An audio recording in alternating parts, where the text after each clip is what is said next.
प्रिया सोच परिहरऊं सब सुमिरहु श्री भगवान। पार्वती निर्मयउ जेहि सोई करी है कल्याण।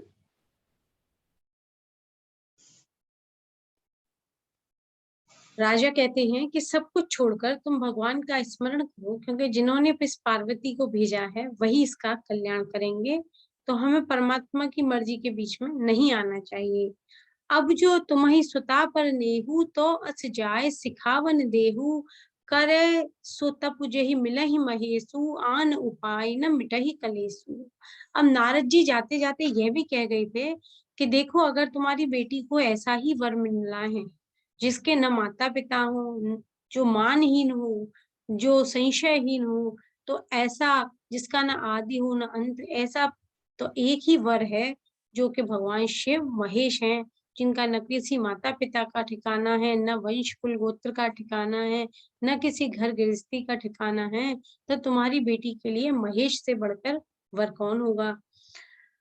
अब अगर तुम अपनी कन्या पे प्रेम करती हो, और नारद जब हमें पहले से बता ही गए हैं, तो तुम जाओ और उसे यह शिक्षा दो कि वह तप करे, तपस्या करे, ताकि वह अपने पुरुषार्थ से, अपने तप से भगवान शिव को प्रसन्न कर सके, क्योंकि अन्य कोई दूसरा ऐसा उपाय है ही नहीं जिससे कि यह कलेश मिट सके। नारद बचन सगर्भ सहेतु सुंदर सब गुण विधि निष्पृष हेतु। अस विचार तुम तजहु असंका सभय भांति संकर अकलंका।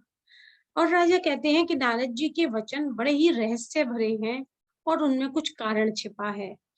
क्यों? क्योंकि शिव जी तो समस्त सद्गुणों के भंडार हैं, और शिव जी जब सद्गुणों के भंडार हैं तो वह कहते हैं कि अब तुम चिंता मत करो, संदेह को त्याग दो, और संदेह त्याग कर निष्कलंक शिव जी को तुम्हारी पुत्री प्राप्त कर सके, ऐसी जुगत लड़ाओ।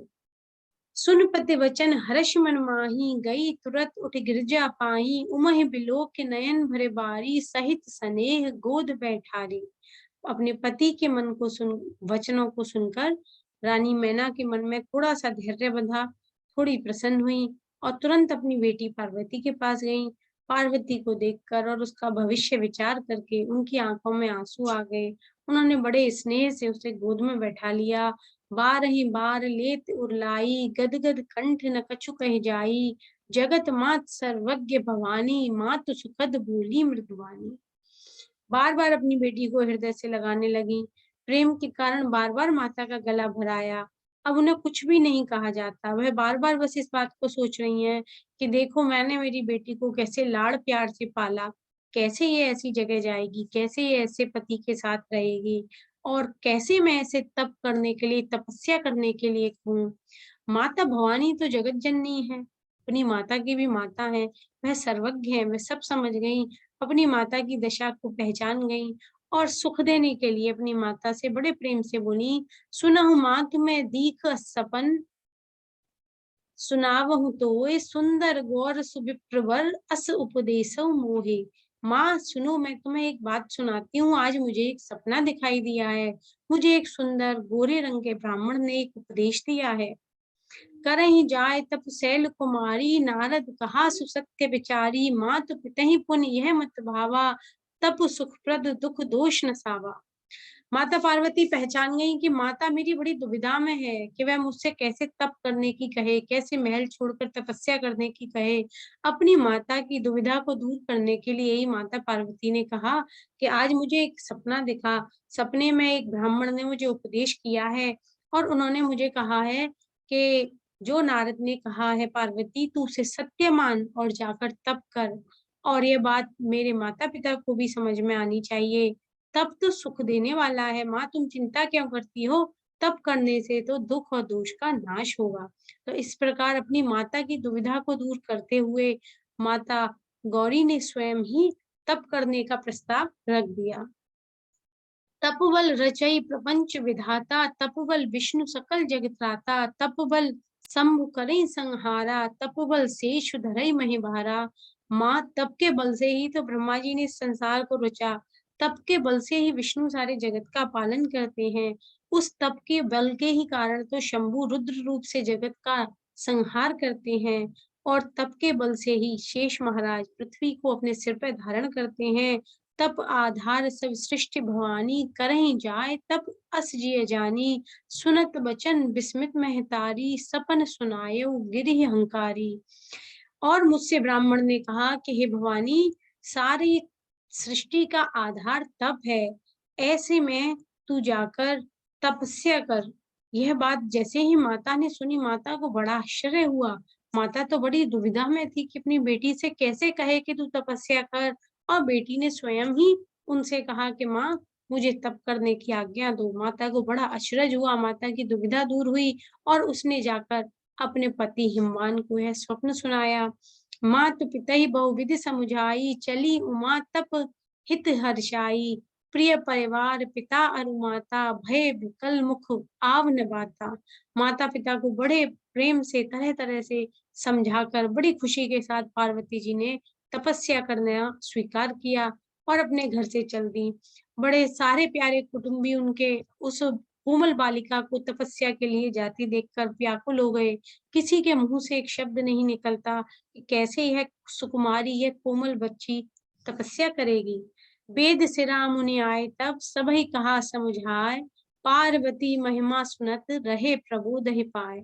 तभी वेद शिरा मुनि वहां पर आए और उन्होंने आकर सबको समझाकर कहा कि तुम इस बच्ची को मात्र बच्ची मत समझो। और उन्होंने बताया कि यह तो सदैव सदैव से भगवान शिव की प्राण प्यारी प्रियतमा माता सती का अवतार है। ये पार्वती है। पार्वती की महिमा सुनाई ताकि उनके माता पिता और सब घर के प्रेमी संबंधियों का जो मन अशांत था वह शांत हो। उर्धरे उमा प्राणपति चरना, जाय विपिन लागी तप करना, अति सुकुमार न तनु तप जोगु, पदिपत सुमिर तजेउ सब भोगु।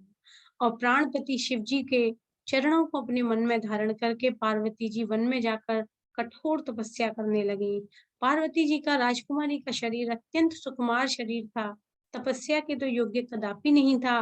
तब भी अपने पति महेश्वर के चरणों का स्मरण करके उन्होंने सभी प्रकार की सुविधा, सभी प्रकार के भोगों को त्यागा। नित्य नव चरण उपज अनुरागा, बिसरी देह तपहि मनु लागा, संबत सहस मूल फल खाए, साग खाए सत वर्ष गमाए। महेश के चरणों में नित्य नया उनका अनुराग उत्पन्न होने लगा और तप में उनका ऐसा मन लग गया कि वह शरीर की सारी सुध बुद्धि भूल गई। 1000 साल तक उन्होंने केवल मूल और फल खाकर तपस्या की। फिर उसके बाद 100 साल तक सिर्फ सब्जियां खाकर तपस्या की। कछु दिन भोजन बार बतासा, किए कठिन कछु दिन उपवासा, बेल पात मही परई सुखाई, 3 सहस संवत सोई खाई। कुछ दिन उन्होंने जल का भोजन किया, कुछ दिन सिर्फ वायु को भोजन के तौर पे लिया और कुछ दिन तक फिर बिल्कुल कठोर उपवास किए। बाद में जो बेलपत्र सूखकर पृथ्वी पर गिर गए थे, 3000 वर्ष तक उन्होंने उन सूखे बेल पत्रों को ही खाया। पुण्य परिहरे सुखाने उपरना, उमहि नाम तब भयउ अपर्णा, देख उमहि तप खीन शरीरा, ब्रह्म गिरा भय गगन गभीरा। फिर उन्होंने सूखे पत्ते भी खाना छोड़ दिए। जब पत्ते पड़ना खाना भी छोड़ दिए, तभी उनका नाम अपर्णा हुआ। तप के कारण उमा का शरीर बिल्कुल क्षीण हो गया और उनकी इस गंभीर तपस्या को देखकर आकाश से भी ब्रह्मवाणी हुई, आकाशवाणी हुई। भयउ मनोरथ सुफल तब, सुन गिरिराज कुमार, परिहरु दुसह कलेस अब सब, अब मिले हई त्रिपुरार। हे पर्वतराज कुमारी, सुनो, तुम्हारा मनोरथ सफल हुआ। अब तुम इन सारे कठिन तपों को त्याग दो, अब तुम्हें शिव जी मिलने ही वाले हैं। अस्तप काहु न कीन भवानी, भय अनेक धीर मुनि ज्ञानी, अब उर्धरऊ ब्रह्म बरबानी, सत्य सदा संतत सुच जानी। हे भवानी, धीर मुनि और ज्ञानी इतने हुए, पर ऐसा कठोर तप तो शिव के लिए किसी ने नहीं किया। अब तू इस श्रेष्ठ ब्रह्मा की वाणी को सदा सत्य और निरंतर जानकर अपने हृदय में धारण कर कि तुझे महेश अवश्य ही मिलेंगे। आवे पिता बुलावन जबहि, हठ पर हरि घर जाएउ तबहि, मिलहि तुम्हि जब सप्त ऋषिषा, जानेहु तब प्रमाण बागीसा। अब तुम्हारे पिता जब तुम्हें बुलाने के लिए आए, तो तुम जिद छोड़ के अपने घर चली जाओ, और जब मार्ग में तुम्हें सप्तर्षि मिले, तब तुम इस आकाशवाणी की सत्यता को और पहचान लेना। सुनत गिरा बिद गगन बखानी, पुलक गात गिरिजा हर्षानी, उमा चरित सुंदर मैं गावा, सुनहु शंभु कर चरित सुहावा। इस प्रकार आकाशवाणी को सुनकर पार्वती जी अत्यंत प्रसन्न हुई। हर्ष के कारण उनका शरीर पुलकित हो गया। और तब याज्ञवल्क्य जी भरद्वाज को कहते हैं कि मैंने तुम्हें पार्वती का सुंदर चरित्र सुनाया, अब तुम शिव जी का भी चरित्र सुनो। इधर सती के बाद पार्वती का जन्म हुआ, वहां शिव जी क्या कर रहे थे? जब ते सती जाय तनु त्यागा, तब ते शिव मन भयउ विरागा, जपहि सदा रघुनायक नामा, जहाँ तह सुनहि राम गुण गामा। जब सती जी अपना शरीर त्याग दी, शिव जी का मन बहुत ही दुख और विषाद और वैराग्य से भर गया और वह सिर्फ भगवान राम के नाम का जाप करते रहते। जहां तहां भगवान राम के गुणों की कथाएं सुनते रहते। चिदानंद सुखधाम से विगत मोह मद काम, बिचरहि महीधर हृदय हरि, सकल लोक अभिराम।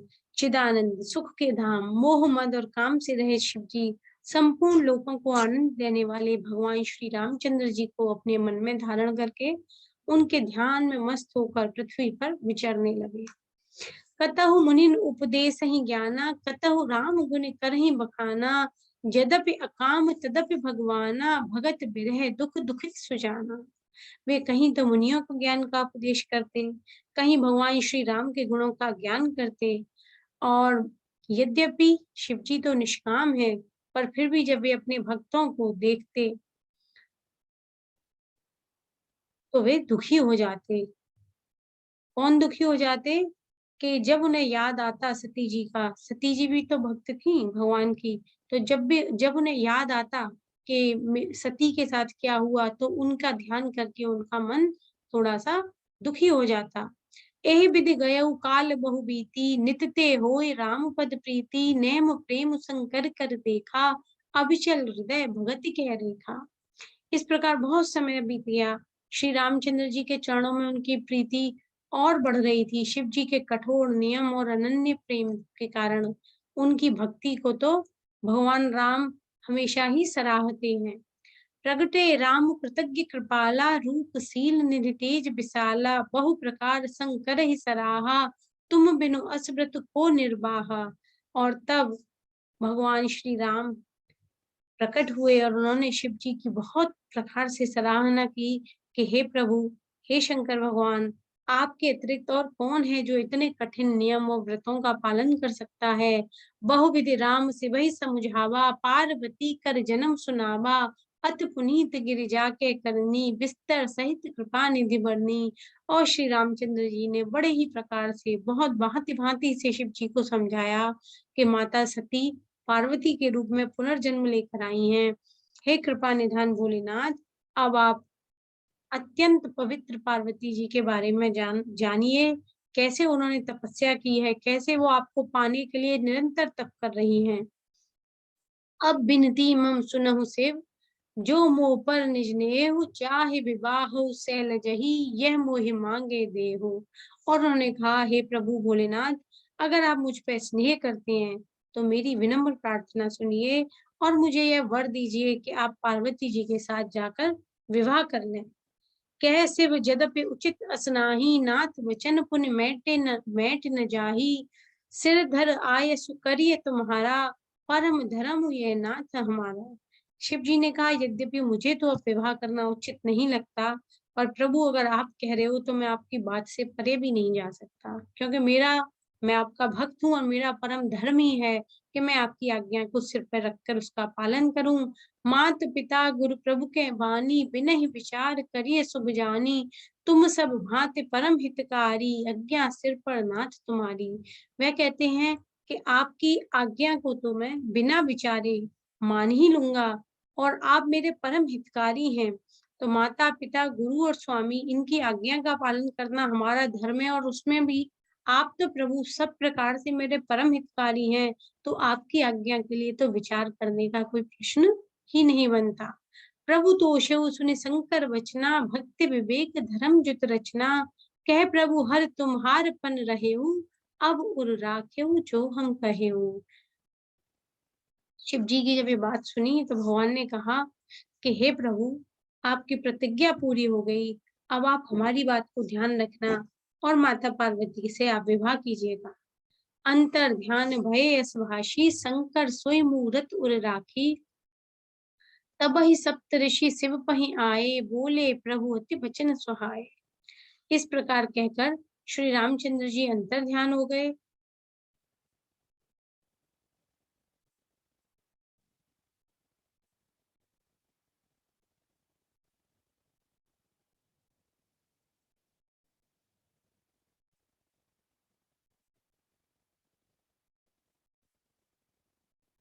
और प्रभु महादेव जी ने उनसे अत्यंत सुहावने वचन कहे। पार्वती पहि जाए तुम, प्रेम परीक्षा लेहु, गिरहि प्रेर पठेउ भवन, दूर करहु संदेह। आप लोग माता पार्वती के पास जाइए और उनके प्रेम की परीक्षा लीजिएगा।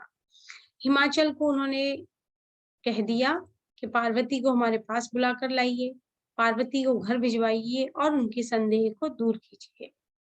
ऋषिन गौर देखी तह कैसी, मूर्ति मंत्र तपस्या जैसी। बोले मुनि सुन शैल कुमारी, करहु कवन कारण तपुहारी। वहां सप्त ऋषियों ने जाकर पार्वती जी को जब देखा तो उन्हें ऐसा लगा मानो तपस्या ही स्वयं विग्रह धारण करके, शरीर धारण करके सामने खड़ी हो। उन्होंने कहा, हे शैल कुमारी, तुमने आखिर इतना कठोर तप तुम कर क्यों रही हो? कही अपराधहु का तुम चहूं, केहि अवराधहु का तुम चहूं, हम सन सत्य मरम किन कहूं। कहत वचन मनु अति सकुचाई, हंसिहउँ मुनि सुने हमार जड़ताई। वे पूछते हैं कि तुम किसकी ऐसी आराधना कर रही हो कि इतना जबरदस्त, इतना भयंकर तप? आखिर तुम चाहते क्या हो? तुम अपना भेद हमें भी तो बताओ। तो पार्वती जी ने कहा कि मुझे बड़ा ही मन में संकोच हो रहा है, क्योंकि मेरी मूर्खता को सुनकर आप हंसेंगे। मनुहट परान सुनई सिखावा, चहत बारे पर भीति उठावा। नारद कहा सत्य सोह जाना, बिनु पंखन हम चाहें उड़ाना। हमारे मन ने बड़ा ही एक हट पकड़ लिया है, जिद पकड़ ली है।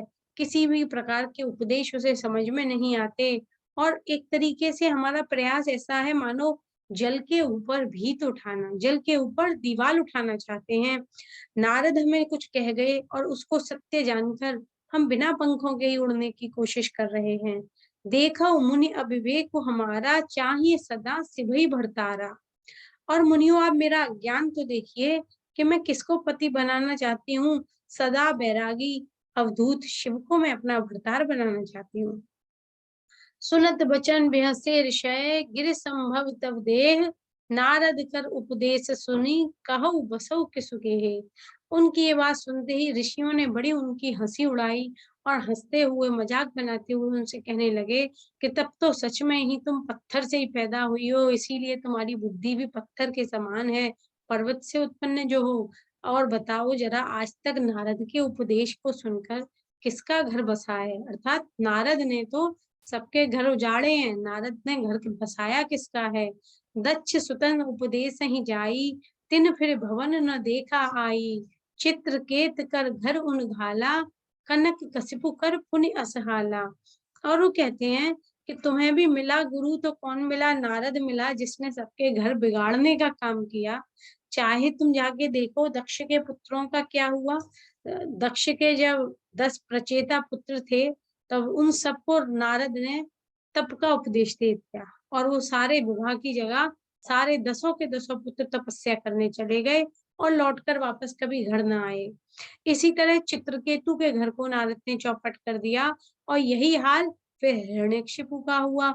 उसके बेटे प्रहलाद को भी उसने ऐसे रास्ते पे लगा दिया कि पता चला उनका घर ही चौपट हो गया। नारद सिख जे सुनहि नर नारी, अवश्य हुई तज भवनु विकारी। मन कपटी तन सज्जन चीना, आप सरस सबहि चह कीना।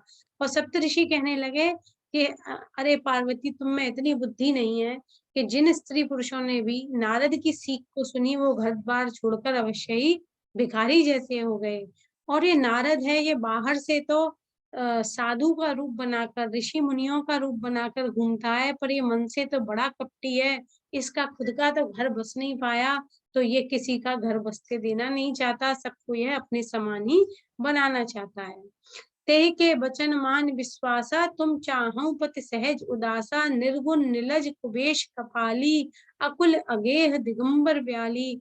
और इस नारद के वचनों पर विश्वास करके तुम्हें भी ऐसा पति चाहिए जो स्वभाव से ही उदासीन, गुणहीन, निर्लज, बुरे वेश का, कपाली कुबेश, नर कपालों की माला पहनने वाला, कुलहीन, बिना घर बार का, नंगा और शरीर पर सांपों को लपेटे रखने वाला है।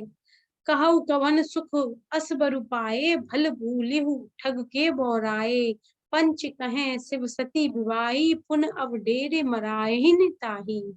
ऐसे वर के मिलने से क्या लाभ होगा, तुम्हें क्या सुख होगा उस शिव के साथ विवाह करके, और तुम उस ठग नारद के बहकावे में आके कैसी मूर्खता भरी हरकत करने चली। यह तो अच्छा हुआ कि अब हम आ गए। और जरा सोचो तो सही, पंचों के कहने पर शिव ने सती से विवाह तो किया, पर फल क्या निकला। बेचारी सती का त्याग कर दिया और उसके बाद सती को मरना पड़ा। अब सुख सोवत सोच नहीं, भीख मांग भव खाए, सहज एकानन के भवन कबहु किनारे खटाए। और ना तो शिव को कोई चिंता घर बार की रहती है, काम धंधा वो कुछ करता नहीं है, भीख मांग कर खा लेता है, सुख से पड़ा रहता है। और ऐसे इकल बिलौटा वाले स्वभाव के लोगों के घर में क्या स्त्रियां कभी टिक सकती हैं, जिसे किसी की संग की जरूरत नहीं, जो एकांत में ही सुखी है। अजहु मानहु कहा हमारा, हम तुम कहूँ बरु नीक विचारा, अति सुंदर सुच सुखद सुशीला, गावही वेद जासु जस लीला। अब तुम हमारा अब भी कहा मानो, कुछ नहीं बिगड़ा अभी भी। हम तुम्हारे लिए एक बहुत बढ़िया वर बताते हैं, बहुत अच्छा एक दूल्हा बताते हैं। वह बहुत सुंदर, पवित्र, सुखदायक और सुशील है, और उसका यश और उसकी लीलाएं तो वेद में भरी पड़ी हैं।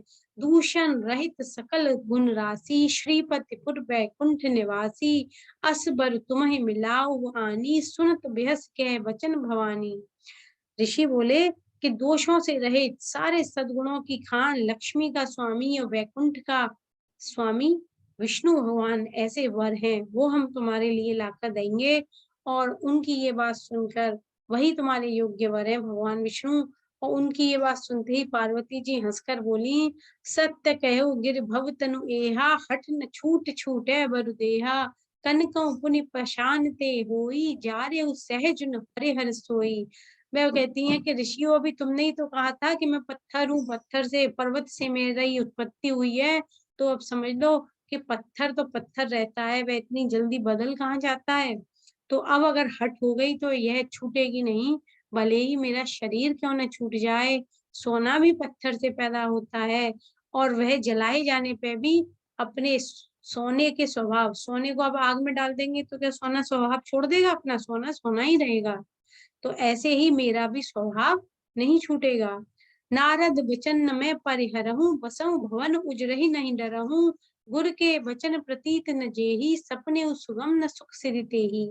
तो मैंने नारद जी को अपना गुरु मान लिया, और मैं अपने गुरु के वचनों को नहीं छोड़ूंगी, चाहे मेरा घर बसे या उजड़े, मुझे कोई चिंता नहीं। अब मैं तो गुरु के वचनों में विश्वास रखती हूँ, क्योंकि जो गुरु के वचन में विश्वास नहीं रखते उनको सुख और सिद्धि स्वप्न में भी प्राप्त नहीं होती। महादेव अवगुण भवन, विष्णु सकल गुण धाम, जेहि कर मनोरम जाहि सन, तेहि तेहि सन काम। अब पार्वती कहती हैं कि माना कि महादेव अवगुणों के भंडार हैं और विष्णु सारे सद्गुणों के धाम हैं, पर जैसे कि कहते हैं कि दिल लगा गधी से तो परी क्या चीज है। तो मेरा मन तो अब शिव जी में अगर रम गया तो मुझे तो उनसे ही काम है। मुझे चाहे विष्णु कितने भी अच्छे और शिव कितने भी बुरे हों, अब मुझे उससे कोई फर्क नहीं पड़ेगा, क्योंकि मेरा मन भगवान भोलेनाथ के चरणों में रम गया है। जो तुम मिलते हो प्रथम मुनीसा, सुनती हूँ सिख तुम्हारे धर सीसा, अब मैं जन्म संभुहित हारा, को गुण दूषण करे विचारा। हे मुनीश्वरों, अगर आप पहले मिल जाते, नारद जी से पहले आपका उपदेश मुझे मिल जाता, तो मैं उसको सिर माथे रखकर सुनती। पर अब तो मैं अपना जन्म भगवान शिव के लिए हार चुकी हूँ। अब तो गुण दोषों का विचार करने की कोई बात ही नहीं बची। जो तुमरे हट हृदय विशेषी, रहे न जाए बिनु किए बरेशी, तो कौतुकन आलस सुनाही, वर कन्या अनेक जग माही।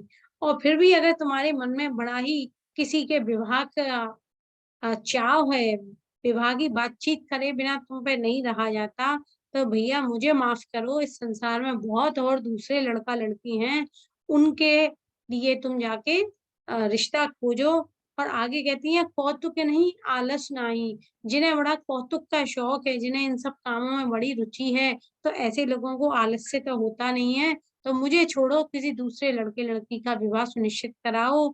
जन्म कोटि लगी रगर हमारी, बरऊँ शंभु न रहूं कुमारी, तजौन नारद कर उपदेशु, आप कहि सत बार महेशु। तो वो कहती हैं अब तो करोड़ों जन्मों तक के लिए मेरी यही हट है कि या तो शिव जी को ही विवाह में वरण करूंगी, अन्यथा तो मैं कुंवारी ही रहूंगी। और अगर शिव जी भी आ जाएं और मुझे 100 बार भी कहें, तब भी अब मैं मेरे गुरु नारद के उपदेश को नहीं छोड़ूंगी, अर्थात विवाह तो मुझे शिव जी से ही करना है। मैं पा परऊँ कहि जगदम्बा, तुम गृह गवनऊ भयउ विलंबा, देख प्रेम बोले मुनि ज्ञानी, जय जय जय जगदम्बिके भवानी। जगत जननी पार्वती जी ने कहा, हे ऋषियों, मैं आपके पैरों में पड़ती हूँ, अब आप अपने घर जाएं, बहुत देर हो गई। और जब ऋषियों ने देखा कि हर तरह से माता पार्वती जी अपनी परीक्षा में सफल रहीं, उनका शिव जी में अपार प्रेम, अटूट प्रेम देखकर सारे मुनियों ने कहा, हे जगत जननी, हे भवानी, आपकी जय हो, आपकी जय हो। हम तो आपकी परीक्षा लेने आए थे और आप अपनी परीक्षा में सफल रहीं। तुम माया भगवान शिव, सकल जगत पितुमात, नाय चरण सिर मुनि चले, पुनि पुनि हर्षित गात। आप महामाया हैं और शिव जी साक्षात पर ब्रह्म परमात्मा है। आप दोनों समस्त जगत के माता पिता हैं, आदि कारण हैं। और यह कहते हुए मुनि पार्वती जी के चरणों में अपना सिर झुकाकर चल दिए। उनके शरीर बार बार पुलकित हो रहे थे माता पार्वती का ध्यान कर करके। जाय मुनि हिमवंत पठाए, कर विनती गिरजहि गृह लाए, बहुर सप्त ऋषि शिव पहि जाई, कथा उमा के सकल सुनाई। मुनियों ने जाकर हिमान जी को पार्वती जी के पास भेजा और विनती करके उनको घर ले आए। फिर सप्त ऋषियों ने शिव जी के पास जाके पार्वती जी की सारी कथा उन्हें सुनाई और उनके सच्चे प्रेम का प्रमाण दिया। भय मगन सुनत शिव सुनत सनेहा, हर्ष सप्त ऋषि गवने गेहा, मन थिर कर तब शंभु सुजाना, लगे करन रघुनायक ध्याना। पार्वती जी के प्रेम के इस प्रमाण को सुनकर शिव जी भी आनंद मग्न हो गए। सप्तर्षि प्रसन्न होकर अपने घर गए और तब शिव जी मन को स्थिर करे श्री रघुनाथ का ध्यान करने लगे। तारक असुर भयउ तेहि काला, भुज प्रताप बल तेज ब्रसाला, तेहि सब लोक लोकपति जीते, भय देव सुख संपत्ति रीते।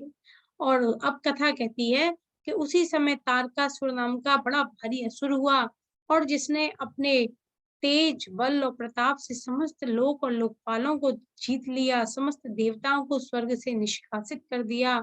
अज अमर सो जीत न जाई, हारे सुर कर विविध लड़ाई, तब बिरंच सन जाए पुकारे, देख विधि सब देव दुखारे।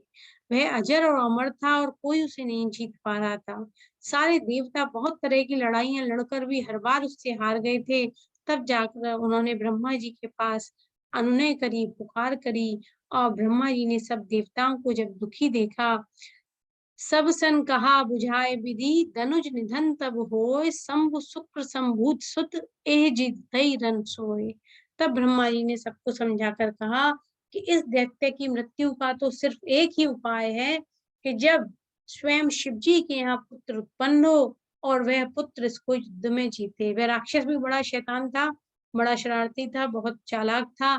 उसको पता था कि शिव तो वैरागी होकर तपस्या में बैठ गए हैं, तो उसने अपनी मृत्यु का वरदान ही ये मांगा था कि शिव जी के पुत्र के हाथों मरूं, क्योंकि उसने सोचा कि न तो शिव जी का सती मर चुकी हैं, तो जब पत्नी नहीं है तो पुत्र कहाँ से आएगा। तो उसने ऐसा वर प्राप्त कर रखा था। तो ब्रह्मा जी ने सभी देवताओं को बताया कि जब शिव जी से पुत्र होगा तभी वह राक्षस मारा जाएगा और इस प्रकार अभी कोई उपाय ऐसे मारने का नहीं है। आज की कथा को यहीं पे विश्राम देते हैं, अगले रविवार में फिर मिलेंगे और आप सबका धन्यवाद। Thank you. चलिए।